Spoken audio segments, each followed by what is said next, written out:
Beklediğimiz bela geldi demek ki. Bu dünya kan, barut ve savaş dolu bir dünya. Don Diego. İspanya'nın Akdeniz'deki en güçlü amirali. Vereceği destek bizi daha da güçlendirecektir.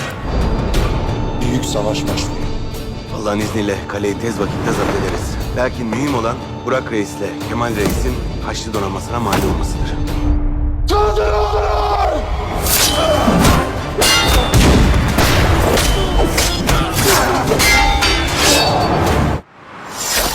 Gayrı Modo'nu fethetme, Gabriel'in de kellesini alma vakti gelmiştir.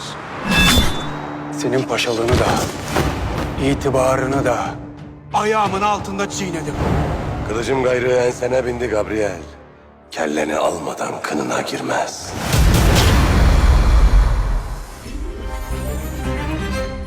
Barbaroslar Akdeniz'in Kılıcı, Perşembe günü TRT 1'de.